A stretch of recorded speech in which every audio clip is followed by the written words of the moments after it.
আসসালামু আলাইকুম এভরিওয়ান। মায়াবিনী গল্পের শেষ পার্ট। তো চলো বেশি কথা না কইয়া গল্প শুরু করা যাক। রাতের আকাশটা অদ্ভুত অন্ধকার, সমুদ্রের ঢেউ দূরে গর্জন করছে, কিন্তু আমার ভিতরের ঝড়টা তার থেকেও ভয়ঙ্কর।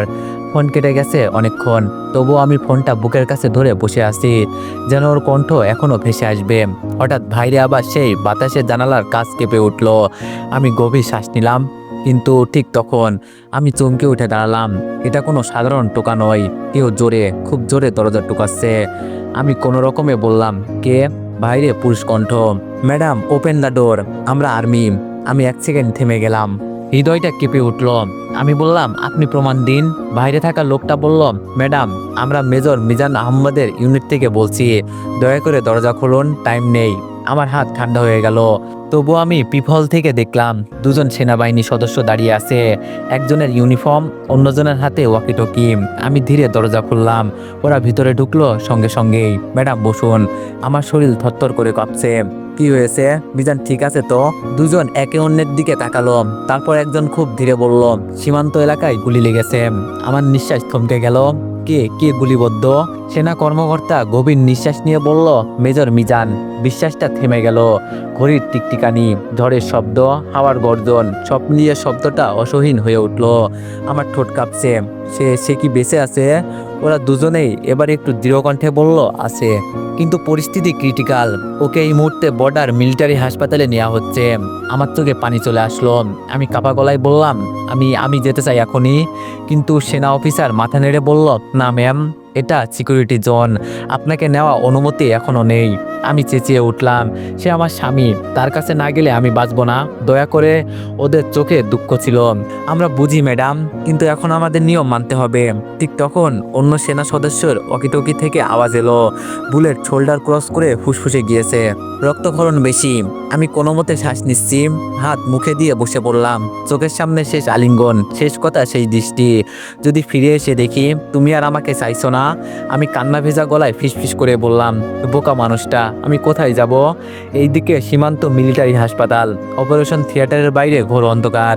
মিজান স্ট্রেচারে, গায়ে রক্তে ইউনিফর্ম রাঙা, তার চোখ আধা ভাঙ্গা। ডাক্তাররা দৌড়ে যাচ্ছে। মিজান এক সেনার হাত চেপে বলল, সে ঠিক আছে তো? হ্যাঁ স্যার। ওকে বলো আমি ফিরবো। তার কথা আস্তে আস্তে হারিয়ে যাচ্ছিল। হার্ট মনিটরে বিপ বিপ শব্দ। তার চোখ ধীরে বন্ধ হয়ে এলো। ডাক্তারের কণ্ঠ ভেসে এলো, রেডি ফর সার্জারি। ওরা তাকে ভিতরে নিয়ে গেল। আর দরজার ওপাশে দোয়াটে কাছে লেখা ছিল মাত্র 3টি শব্দ, ক্রিটিক্যাল কন্ডিশন, হোটেলে আমি ফিসফিস করে বললাম, আল্লাহ তাকে ফিরিয়ে দিন, আমি কিছু চাই না, শুধু তাকে বাঁচিয়ে দিন। হাত জোর করে কাঁদছি, চোখ দিয়ে পানি পড়ছে। দরজার বাইরে আবার বাতাস গর্জে উঠল, আর অন্ধকারে দাঁড়িয়ে তখন সেই মেয়েটি হাসতেছিল, তার ঠোঁটে শীতল নির্মম সেই হাসি। খেলা তো এখন শুরু হয়েছে, রাত কেটে যাচ্ছে, ঘড়ির কাঁটা থেমে নেই, কিন্তু আমার সময় পুরোপুরি থেমে গেছে। হাতে ফোন, চোখে কান্না, আর বুকের ভেতর শুধু একটাই শব্দ, মিজান, আমার মিজান। হঠাৎ একটা ফোন কল। আমি দৌড়ে ফোনটা ধরলাম। হ্যালো মিজান। ওপাশ থেকে ভারী কঠোর কণ্ঠ, ম্যাডাম আমি কর্নেল আহসান, আপনাকে জানাতে হচ্ছে মেজর মিজান এখনো অপারেশনে আছে। আমার গলা শুকিয়ে গেল। স্যার প্লিজ বলুন, ও কি ঠিক হয়ে যাবে? ওপাশ থেকে নিঃশব্দতা। আমার শরীর আরো কাঁপুনি ধরল। আমরা চেষ্টা করছি ম্যাডাম, বাট বুলেট খুব ড্যামেজ করেছে, ফুসফুসে ছিদ্র হয়েছে। আমি ঠোঁট কামড়ে কান্না রোধ করলাম। স্যার আমি তার পাশে যেতে পারি? তিনি ধীরে বললেন, না এখন না। তারপর ফোন কাটলো, আর আমার বুকটা হাজার খণ্ড হয়ে গেল। আমি দূরের অন্ধকারে দাঁড়িয়ে আছি, ঢেউগুলো গর্জন করছে, কিন্তু আজ তার শব্দ আমাকে শান্ত করতে পারছে না। হঠাৎ দরজা খুলে গেল। আমি পিছনে তাকালাম, সেখানে সাদা গাউন, লাল লিপস্টিক, আর চোখে ঠান্ডা শয়তানি। আমি চোখ মুছে দাঁড়ালাম, তুমি এখানে কেন? সে ধীরে হেসে বলল, কারণ খেলা এখনো শেষ হয়নি। আমি দাঁত চেপে বললাম, তুমি মানুষ না, তুমি বাঘের সামনে দাঁড়িয়ে থাকা বিষাক্ত সাপ। সে হাঁটতে হাঁটতে আমার কাছে এলো। তুমি ভাবছো ভালোবাসার লড়াই জিতবে? আমি ঠান্ডা আসলাম, যেটা তুমি বোঝো না, ভালোবাসা কখনো হারে না। মেয়েটি ঠোঁট কেঁপে উঠল। মিজান মরলে তখন কি বলবে? ভালোবাসা জিতেছে? আমি ধপ করে বসে গেলাম। ঠান্ডা গলায় বললাম, ও মরবে না, কারণ আমি ওর জন্য দোয়া করছি। যার দোয়া সত্য, তার মানুষ কখনো হারিয়ে যায় না। মেয়েটি মুখ শক্ত হলো, কিন্তু তুমি ভুলে গেছো, মিজান শুধু তোমার নয়, সে দেশের। আমি তাকালাম তার চোখে, কিন্তু আমি ওর ঘর, ওর শান্তি, ওর শেষ নিঃশ্বাসও যদি নিতে হয় সে আমার নামই নেবে। মেয়েটির চোখে রাগ নয়, হিংসা, জ্বালা, ব্যথার আগুন জ্বলে উঠল। সে ধীরে বলল, তাহলে প্রমাণ করো তুমি সত্যিই তাকে ভালোবাসো। আমি অবাক হয়ে তাকালাম। মানে? সে আমার কানে ঝুঁকে ফিসফিস করে বলল, মিজানকে বাঁচাতে হলে তোমাকে তাকে ছাড়তে হবে। এটা তার সেফটির জন্য, দেশের জন্য। আমি স্তব্ধ। তুমি পাগল? মেয়েটি পিছিয়ে গিয়ে শান্ত গলায় বলল, ভেবে দেখো, যতক্ষণ তুমি থাকবে ততক্ষণ সে দুর্বল থাকবে। তার চোখে নির্মম সত্য। আর সেনাবাহিনীতে দুর্বলতা মানে মৃত্যু। অপারেশন থিয়েটার, ডাক্তারের চিৎকার, হৃদয় স্পন্দন কমছে, ব্লাড প্রেশার ড্রপ করছে, মিজানের অচেতন দেহ কাঁপছে, তার শ্বাস ছিন্ন বিচ্ছিন্ন, তার ঠোঁট নড়ে, জীবন মৃত্যুর সীমা নাই। মায়া, হাওয়া ঠান্ডা। আমি মেয়েটির দিকে তাকিয়ে শুধু বললাম, আমি ওকে ছেড়ে দিব না। মেয়েটি ধীরে ব্যালকনি থেকে নামলো। ঠিক দরজায় দাঁড়িয়ে সে শেষ কথা বলল, সময় সিদ্ধান্ত নিবে, তোমার ভালোবাসা জিতবে না দেশের দায়িত্ব। তারপর দরজা বন্ধ। আমি ধপ করে হাঁটু গেড়ে বসে পড়লাম। আল্লাহ ওকে ফিরিয়ে দিন। ছকের জন্য প্রস্তুত, 1 সেকেন্ডের জন্য সরল লাইন। তারপর বিপ বিপ শব্দ, ডাক্তারদের শ্বাসে স্বস্তি, সে ফিরে আসছে। আর দূরে হোটেলের বাতাসে হঠাৎ আজান ভেসে উঠল। আমি কাঁদতে কাঁদতে বললাম, হ্যাঁ, সে ফিরছে। রাত প্রায় শেষ, ফজরের আজান শেষ হয়েছে কেবল। আমি জানালার কাছে দাঁড়িয়ে শূন্য চোখে অন্ধকার ভাঙা আলো দেখছি। আকাশটা আজ একটু আলাদা, যেন সে অপেক্ষায় কেউ ফিরে আসবে। ঠিক তখনই দরজায় টোকা। মনে হলো বুকটা থেমে গেল। আমি দৌড়ে গিয়ে দরজা খুললাম। সামনে একজন সেনা সদস্য। তার চোখ শান্ত, কিন্তু মুখে সেই গম্ভীর ভাব। ম্যাডাম, আমি কাপা গলায় বললাম, হ্যাঁ। সে ধীরে বলল, মেজর মিজান এখন স্টেবল। আমার চোখ থেকে পানি হুড়মুড় করে নেমে এলো। আমি চিৎকার করে বললাম, আমি যেতে চাই এখনই। সেনা অফিসার মাথা নেড়ে বলল, চলুন। সীমান্ত সামরিক হাসপাতাল। আমি দৌড়ে করিডোরে ঢুকলাম। সাদা দেয়াল, স্যালাইনের পাইপ। আমার হৃদয় কাঁপছে। একটা দরজার সামনে, আর দরজার উপরে লেখা আইসিইউ। আমি গভীর শ্বাস নিয়ে ঢুকলাম। ঢোকার সাথে সাথে কিছুক্ষণের জন্য সব শব্দ থেমে গেল। সেখানে বিছানায় শুয়ে থাকা মানুষটা যেন যুদ্ধ দিতে পড়ে আছে। গায়ে ব্যান্ডেজ, গলায় অক্সিজেন পাইপ, পাশে মনিটরের আলো ঝলঝল। তার মুখ ক্লান্ত কিন্তু জীবিত। আমি আস্তে করে তার পাশে বসলাম। ধীরে তার হাতটা ধরলাম। ঠান্ডা, তবুও ধরতে ভালো লাগছে।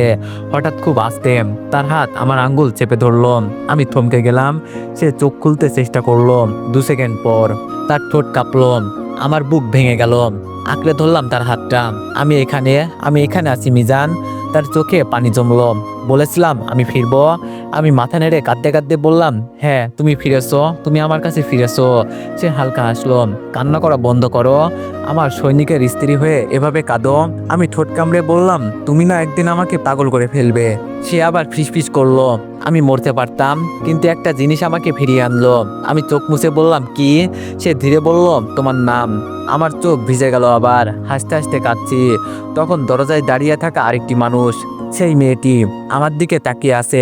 তার চোখে আজ না আগের রাগ না প্রতিশোধ, শুধু শান্তি। সে আস্তে এসে মিজানের দিকে তাকালো। ভালো আছো? মিজান মাথা নেড়ে বলল, হ্যাঁ। মেয়েটি এবার আমার দিকে তাকালো। যুদ্ধ কেবল রাইফেল দিয়ে হয় না, কখনো কখনো ভালোবাসা দিয়েও হয়। আমি কিছু বলতে যাচ্ছিলাম, সে হাত উঠিয়ে থামালো। তোমরা দিচ্ছ। তার চোখ নামিয়ে বলল, আমার কাছে মিজান স্মৃতি, তোমার কাছে জীবিত। আমি ধীরে বললাম, ধন্যবাদ। সে হালকা হাসলো।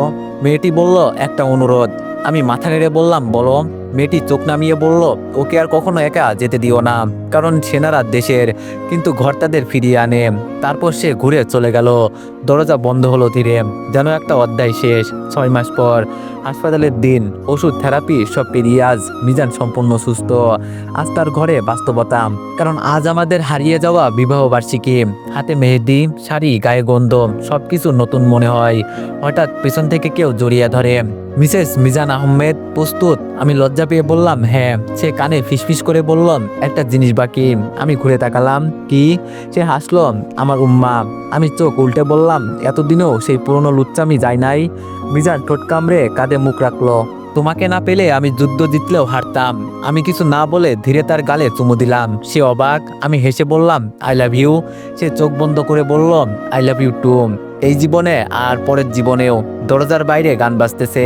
আজ পরে শাড়ি, খাবারের গন্ধ, আলো, মানুষ, হাসি, সব মিলিয়ে একটাই সত্য, ভালোবাসা কখনো হারে না, কখনো না। রাতে ঘুম ভেঙে দেখি মিজান আমার বুকের উপরে মাথা রেখে গভীর ঘুমে। ঘরের হালকা লাইটে ওকে দেখে মনে হলো এই মানুষটা সত্যি আমাকে ছাড়া থাকতে পারে না। আমি ধীরে ধীরে উনার চুলে হাত বুলিয়ে দিলাম। সাথে সাথেই উনি নড়ে চড়ে উঠে আমার হাতটা ধরে ফেললেন। মিজান বলল, দেখছি আমার বউ গোপনে গোপনে আদর করছে আমাকে। আমি বললাম, কি যে বলেন। আমি শুধু। মিজান হাসি মুখে বলল, কথা নাই, আমার একটাই প্রশ্ন। উনি উঠে বসলো, 2 হাত দিয়ে আমার মুখটা নিজের দিকে ঘুরিয়ে বলল, তুমি কি আমাকে মিস করেছিলে? আমি লজ্জায় বললাম, না, কে আবার আপনাকে মিস করবে? মিজান বলল, তাহলে দুপুরবেলা আমার বুকের উপর মাথা দিয়ে কে 7 মিনিট কিস করেছিল? কান নিঃশ্বাস বন্ধ হয়ে যাচ্ছিল। আমি লজ্জায় বালি দিয়ে মুখ ঢেকে ফেললাম। মিজান বলল, আমার বউটাকে একবার দেখতে না পারলে আমারও নিঃশ্বাস বন্ধ হয়ে আসে। উনি ধীরে ধীরে আমার হাত ধরে টেনে আবার নিজের বুকে জড়িয়ে নিলেন। রাত 11টায় নিচে হলুদের অনুষ্ঠান, সবাই নাচছে, হাসছে, গান বাজছে। আমি রোহান ভাইয়ার বউদের সাথে বসে গল্প করছিলাম। হঠাৎ দেখি দূর থেকে মিজান দাঁড়িয়ে দাঁড়িয়ে আমাকে দেখছে। যেভাবে তাকাচ্ছে মনে হচ্ছে আমাকে এখনই তুলে নিয়ে যাবে। নুসরাত আপু, ভাবি, ভাসুর সাহেব তো আপনাকেই খুঁজতেছে। আমি তাকিয়ে দেখি উনি ভুরু কুঁচকে দাঁড়িয়ে আছে। আমি সবার থেকে একটু সরে তার কাছে যেতেই উনি নিচু গলায় বলল, এভাবে দাঁড়িয়ে থাকো কেন? আমার পাশে আসবে না? আমি বললাম, সবাই আছে তো। মিজান রেগে গিয়ে বলল, তাহলে তুমি আমার বউ নাকি পাড়ার মানুষ? চলো এখানে দাঁড়িয়ে আমার সাথেই। আমাকে ধরে মিজান পাশে দাঁড় করালো। লোকজন দেখছে দেখে আমি হাত ছাড়াতে লাগলাম, কিন্তু উনি হাত ছাড়লো না, বরং আরো শক্ত করে ধরলো। মিজান বলল, যারা দেখছে দেখুক, তারা জানে তুমি আমার বউ। তারপর খুব আস্তে করে কান কাছে নিয়ে ফিসফিস করে বলল, তোমাকে ছাড়া আমি 3 ঘন্টাও থাকতে পারি না, আর তুমি বলছো 3 দিন থাকবে, অসম্ভব। হলুদের মাঝেই নুসরাত আপুর ছোট ভাই এসে আমার দিকে তাকিয়ে একটু হাসলো। ছেলেটা দেখতে খুব সুন্দর আর স্মার্ট। ছেলেটি বলল, ভাবি, আপনি অনেক সুন্দর। বলার সাথে সাথে আমি কিছু বলার আগেই মিজান এক ঝটকায় আমাকে নিজের দিকে টেনে নিল। মিজান বলল, ওই, এটা আমার বউ, চোখ নামিয়ে কথা বলো। ছেলেটা ভয় পেয়ে বলল, দুঃখিত ভাইয়া, বলে সরে গেল। আমি মিজানকে বললাম, আপনি কি পাগল নাকি? ছেলেটাকে এমন রাগ দেখালেন কেন? মিজান বলল, তোমাকে কেউ দেখবে এটা আমি সহ্য করতে পারি না। আমি বললাম, আপনি এত পজিটিভ কেন? মিজান বলল, কারণ আমি তোমাকে ভালোবাসি, বোকা মেয়ে। আমার বুক ধক করে উঠল। রাত শেষে আমরা রুমে ফিরলাম। আমি খুব ক্লান্ত, বসতেই ঘুম ঘুম আসছে। মিজান আমার পাশে এসে বসলো। মিজান বলল, আজ সারাদিন একটা কথা বলার সুযোগ পাইনি। আমি বললাম, কি কথা? উনি আমার হাতটা নিজের বুকে রাখলো। মিজান বলল, মাধবী, তুমি কি সত্যি আমার সাথে সারা জীবন থাকতে চাও? আমি চোখ নামিয়ে বললাম, চাই। মিজান বলল, তাহলে একটা কথা দাও। আমি বললাম, কি? মিজান বলল, যতদিন বাঁচবে শুধু আমারই বউ হয়ে থাকবে, আমাকে কষ্ট দিবে না, আর আমাকে ছাড়া কখনো কোথাও যাবে না। আমি একটু হাসলাম। আমি বললাম, আপনি ছাড়া আমি যাব কোথায়? আমার বাসায় তো আপনার বুকটা।